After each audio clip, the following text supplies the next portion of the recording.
Hi guys, welcome to CA Inter Financial Management MCQs. I am CA Anuj Jalota. We are here to be doing every possible question of financial management. We have already done that thing for CA Inter. We have already done that for CA Final also, a subject called as Strategic Cost and Performance Management. Now we are on to financial management of CA Inter.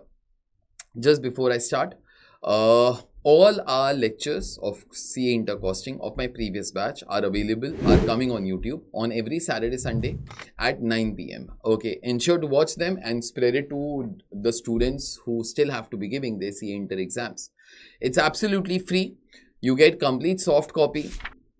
You get every question solved from the module. Okay, you get all practice questions, you get RTPs, you get everything. Okay, so it is an attempt from my side to be spreading good concepts, good knowledge to everybody. Okay, let's see what we all have in today.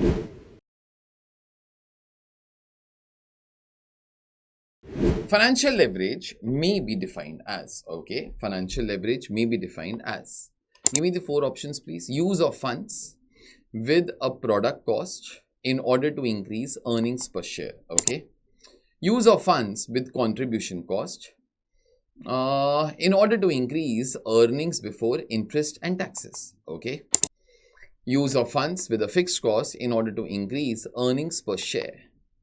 And lastly, use of funds with a fixed cost in order to increase the earnings before interest and taxes. Okay.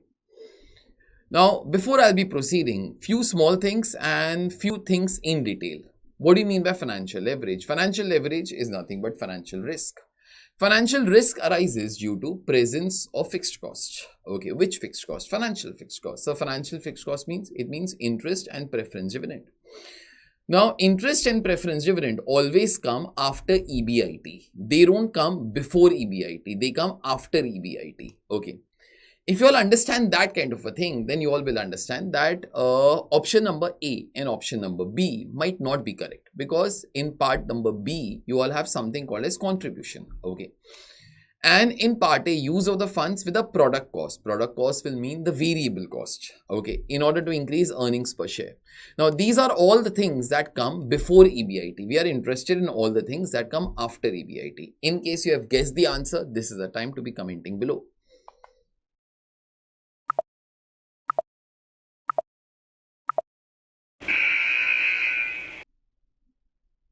Now, financial leverage basically measures financial risk. It has one formula. But then before I come over to the formula, there is one definition that you all should be aware of that. Okay, what do you mean by financial risk? It is defined as disproportionate change in EPS as compared to EBIT due to presence of financial fixed cost. I'll elaborate on this through an income statement. Just wait for a minute, please. You might have been taught this formula. Operating leverage is equal to percentage change in EPS divided by percentage change in EBIT. Okay, this can alternately be converted into EBIT upon EBT. Okay, this formula of point number 4 will only be applicable if and only if there is no preference dividend. In case there is preference dividend, then point number 4 becomes slightly bigger. Okay, see, basically try to be thinking like this. You all have your income statement.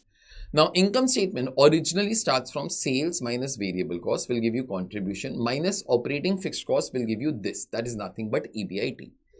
From EBIT, we start to be putting our financial fixed cost. First of the financial fixed cost is going to be interest. Once we subtract, we arrive at EBT. After EBT, we subtract taxation. So, therefore, you arrive at PAT. Okay, from PAT, we subtract preference dividend.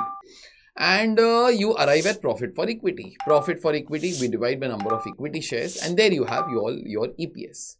Try to be thinking the first thing as well as the last thing. Okay.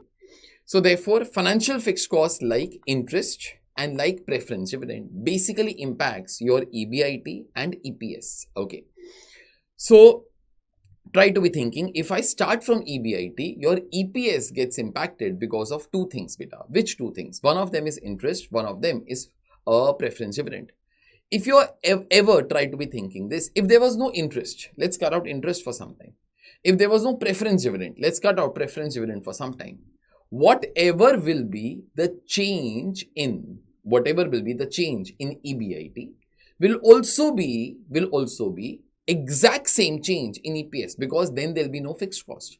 But due to presence of financial fixed costs like interest and your preference dividend, there is always disproportionate change. There is always a disproportionate change in your EPS. So therefore, financial leverage is often defined as, that's what we told in the previous screen, that it is defined as disproportionate change in EPS as compared to EBIT, which arises due to presence of interest and preference dividend. Okay.